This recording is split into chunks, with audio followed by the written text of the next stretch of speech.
تیزاب پھینکا گیا اور علماء کو جیلوں میں ڈالا گیا، سید زادیوں کے گھروں میں جا کر تم نے چھاپے مارے، ان کی عزتوں کو پامال کیا، ان کے پردوں کا تم نے حیا نہیں رکھا، یہ سب کچھ تو تم نے دین کی مخالفت میں کیا ہے، یہ اس کا زوال آج تم پر آیا ہے، یاد اس کا زوال ہے۔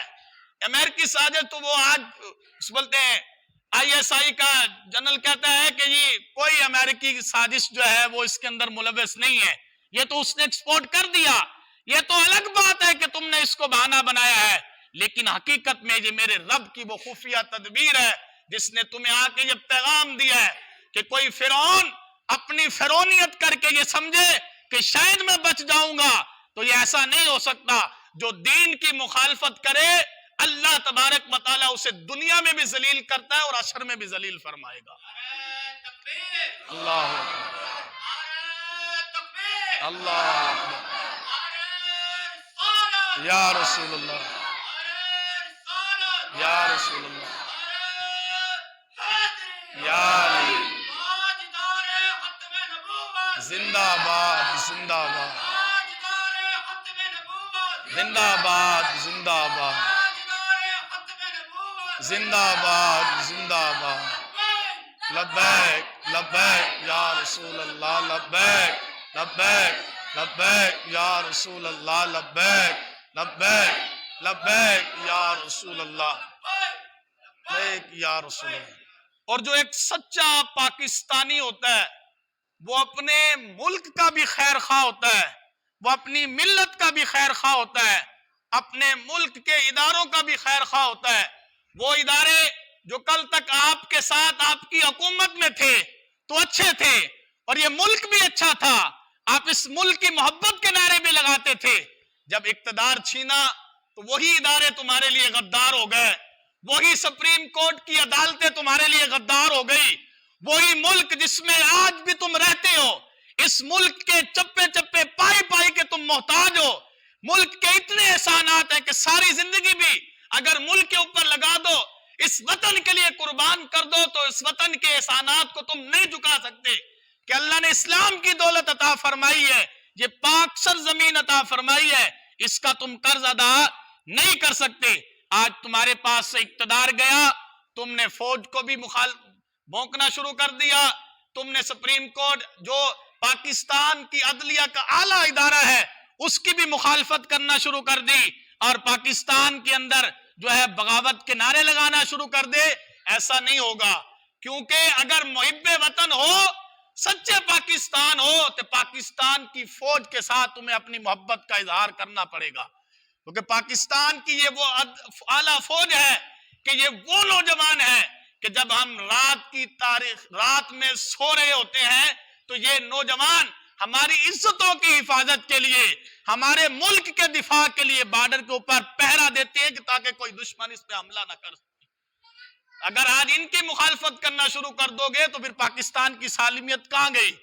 پاکستان کی بقا کہاں گئی؟ تو لہذا پاکستان کی بقا ہے تو وہ ان اداروں کے ساتھ قائم ہے،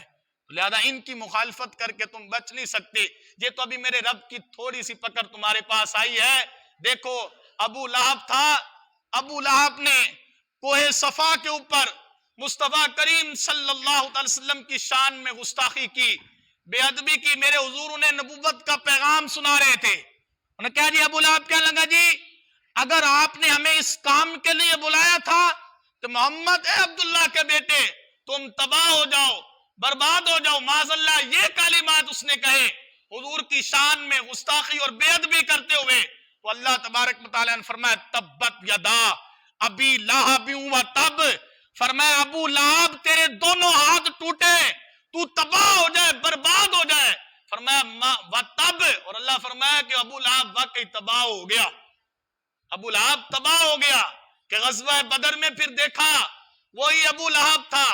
جس کو اللہ تبارک و تعالیٰ نے ذلت کی موت مارا ہے۔ تو جس نے دین اسلام کے ساتھ ٹکر لی ہے، اور یہ میں اس وجہ سے باتیں نہیں کر رہا کہ میں ایک تحریک لبیک کے ساتھ وابستہ ہوں، اس وجہ سے نہیں، یہ ایک سچا پاکستانی ہونے کی حیثیت سے اپنی ذمہ داری کو ادا کرتے ہوئے آپ کے سامنے یہ باتیں کر رہا ہوں۔ آج یہ لوگ جو یہ نعرہ لگاتے ہیں کہ ہم ریاست مدینہ قائم کریں گے، اقتدار جاتے ہی انہی لوگوں نے پشاور کے اندر مسجد کے امام کو مسجد میں جا کر اس کی بے حرمتی کی، اسے مارا، اور معاذ اللہ جو شاعر اسلام ہے، جو حضور علیہ السلام کی سنت ہے، اس سنت مبارکہ کو اس کے جو بس بولتے ہیں چہرے سے کاٹ دیا گیا۔ مسجد کے امام کی داڑھی کاٹ کے تم کیا بتانا چاہتے ہو؟ اگر واقعی ریاست مدینہ کے خیر خواہ ہو اور تم ریاست مدینہ کے دعوے دار ہو تو ریاست مدینہ میں امام مساجد کے ساتھ یہ سلوک تو نہیں کیا جاتا، علماء کے ساتھ یہ سلوک تو نہیں کیا جاتا، ان کے ساتھ تو محبت کی جاتی ہے، ان کے ساتھ تو پیار کیا جاتا ہے، کیونکہ میرے نبی نے فرمایا 4 قسم کے بندوں میں شامل ہو جاؤ، 5ویں نہ بننا ورنہ اللہ تمہیں ہلاک فرما دے گا۔ سب سے پہلے اللہ کے نبی نے فرمایا دین کے عالم بن جاؤ، دین کے عالم بن جاؤ۔ فرمایا اللہ نے توفیق دی ہے، علم والے بن جاؤ، دین کے عالم بن جاؤ۔ فرمایا اگر نہیں بن سکتے تو پھر دین کے طالب علم بن جاؤ، دین سیکھنے والے بن جاؤ، علماء سے سیکھو، پوچھو۔ فرمایا اگر طالب علم بھی نہیں بن سکتے تو کم از کم پھر علماء کی صحبت اختیار کر لو، ان کے مجلس میں بیٹھنے والے بن جاؤ۔ فرمایا اگر مصروفیات زیادہ ہیں، علماء کے مجلس میں بیٹھ بھی نہیں سکتے تو فرمایا چوتھے پھر یہ ہے کہ علماء سے محبت کرنے والے بن جاؤ، دین والوں سے محبت کرنے والے بن جاؤ۔ اور فرمایا 5ویں نہ بننا ورنہ اللہ تمہیں ہلاک فرما دے گا، اللہ تمہیں تباہ کر دے گا۔ تو اگر آج آپ اپنا مقام چاہتے ہیں تو آپ کو یہ شعبہ نہیں دیتا کہ آپ اپنے لوگوں کی ایسی تربیت کریں کہ وہ مساجد میں جا کے علماء کی بے حرمتی کریں۔ جو سنت مصطفیٰ کریم صلی اللہ تعالی وسلم کی ہے اس سنت کو کاٹ دینا یہ کہاں کی انصافی ہے؟ یہ کہیں کا بھی انصاف نہیں ہے۔ نہ اسلام اس کی اجازت دیتا ہے، نہ انسانیت اس بات کی اجازت دیتی ہے، اور نہ ہی اخلاقی تقاضا اس بات کا اجازت دیتا ہے کہ آپ کسی کے ساتھ بے حرمتی کر سکیں۔ میں آپ کو یاد کروں، میں اگر ان کے اگین بول رہا ہوں تو اس کا مطلب بالکل یہ نہیں ہے کہ جو اب برسر اقتدار ہے ہم انہیں اچھا سمجھتے ہیں، نہیں، یہ بھی وہ لوگ ہیں کہ جو ختم نبوت کے غدار ہیں، جو شہدائے ختم نبوت کے غدار ہیں۔ انہوں نے اپنے دور حکومت کے اندر ختم نبوت پہ پہرے دینے والوں کو گولیاں سے چھلی کیا تھا۔ 8 شہداء کیے تھے فیض آباد کی سرزمین پر، یہ پچھلے ہوں یا اب موجودہ ہوں، یہ سارے کے سارے دین اسلام کے غدار ہیں، جنہوں نے دین اسلام کے ساتھ ٹکر لینے کی کوشش کی ہے۔ پہلے نے لی تھی، اب تک ذلیل ہو رہا ہے، اس نے پچھلے سال لی ہے، یہ اب ذلیل ہے۔ اور یہ بات یاد رکھیں، جس نے بھی اسلام کے ساتھ ٹکر لینے کی کوشش کی ہے، میری اتنی عمر نہیں ہے، 20 27 28 سال عمر ہے، تو اس 27 28 سال عرصے میں یہ ہمارا کم تجربہ ہے، اس میں ہم نے دیکھا ہے جس بندے نے بھی اسلام کے ساتھ ٹکر لینے کی کوشش کی ہے میرے رب نے اس کے ذلیل ضرور کیا ہے، اور جو بھی آئندہ کوشش کرے گا وہ ذلیل ضرور ہوگا۔ تو میں کہنا چاہ رہا تھا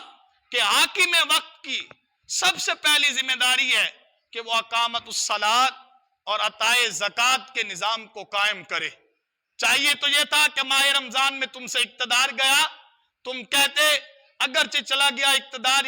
تو آتا جاتا رہتا ہے، آج کسی اور کے پاس کل کسی اور کے پاس، تم اپنی قوم کو یہ پیغام دیتے کہ پوری قوم ماہ رمضان المبارک میں رمضان کے تقدس کو پامال کرنے کے بجائے اپنی مساجد کو آباد کرو، قرآن کی تلاوت کو آباد کرو۔ اگر ہمارے ساتھ زیادتی ہوئی ہے تو اللہ اس دین اسلام کی برکت سے ہمیں عزت عطا فرمائے گا، لیکن تم نے پوری قوم کو سڑکوں پہ لا کے مساجد میں تراویح ہو رہی ہے اور باہر ڈھول ڈمکا ہو رہا ہے، بے حرمتی ہو رہی ہے، ناچ گانا ہو رہا ہے، صرف اپنے اقتدار کی خاطر۔ اگر امریکی سازش کا بیرونی طاقتوں کا اتنا ہی خیال تھا تو اس وقت پہرا دیتے نا جب رسول اللہ کی عزت کی بات آئی تھی، نکالتے نا فرانس کے سفیر کو یہاں سے،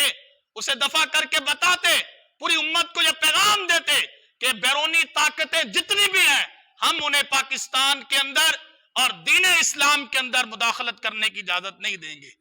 لیکن نہیں، تم تو ان کے ساتھ اس وقت حمایت کا اعلان کرتے رہے، اور جنہوں نے پروٹیسٹ کیا انہیں تم نے دہشت گرد قرار دیا،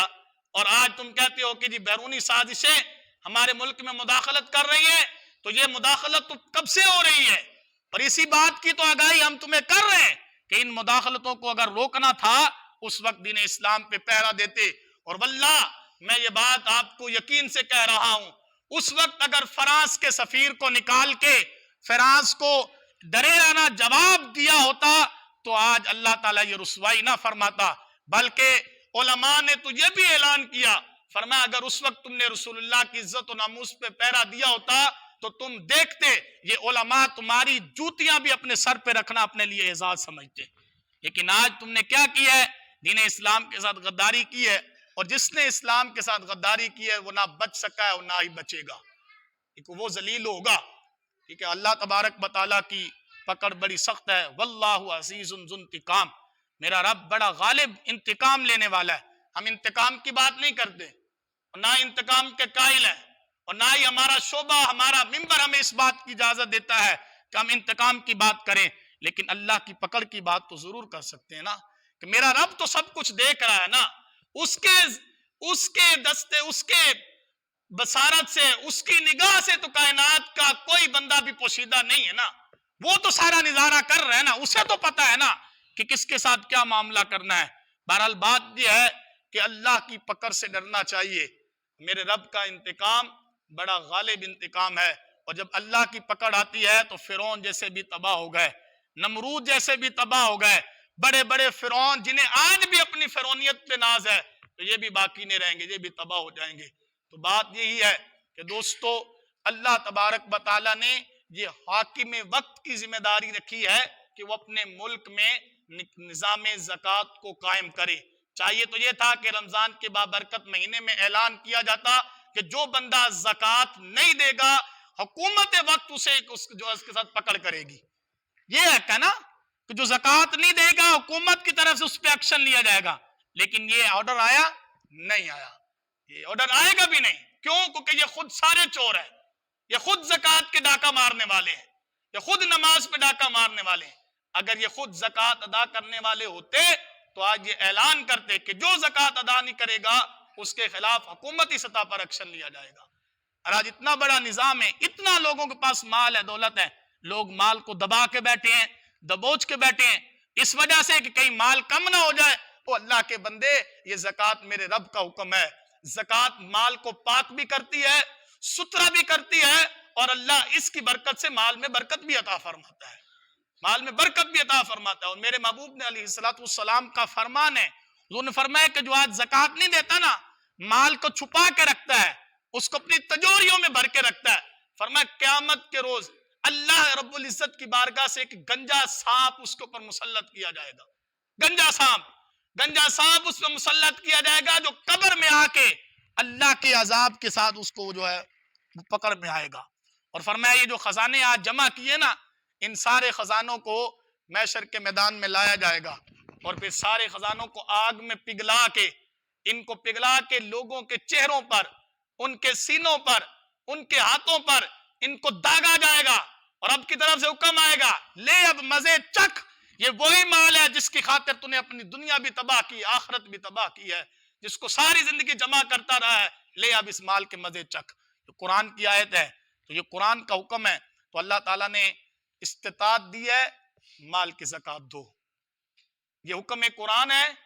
اور میرے رب کا فرمان ہے، حضور علیہ السلام کا فرمان. اسے سمجھو، آج ہم ذلیل ہیں نا، صرف انہی بنا پر ہیں. نظام زکوٰۃ ختم ہو گیا، احکام صلاۃ ختم ہو گئی، لوگوں کے اندر خیر خواہی کا جو جذبہ ہے وہ ختم ہو گیا، ہمواری کا، بھائی چارگی کا، رشتوں میں نا اتفاقیاں، نا اصولیاں پیدا ہو گئی. ان تمام یہ وہ چیزیں ہیں کہ جو قوم کی تباہی کا سبب بنتی ہیں. تو آج ہماری تباہی کا سبب یہی چیزیں بنی ہیں. اگر ہم چاہتے ہیں کہ ہمارا علاقہ خوشحال ہو، ہمارا محلہ خوشحال ہو، ہمارے ساتھ رہنے والے خوشحال ہوں، تو نظام زکوٰۃ کو قائم کرو. اللہ نے مال دیا ہے، اس کی زکوٰۃ ادا کرو، انشاءاللہ اللہ تعالیٰ اس کی برکت عطا فرمائے گا. آمین. واخر دعوانا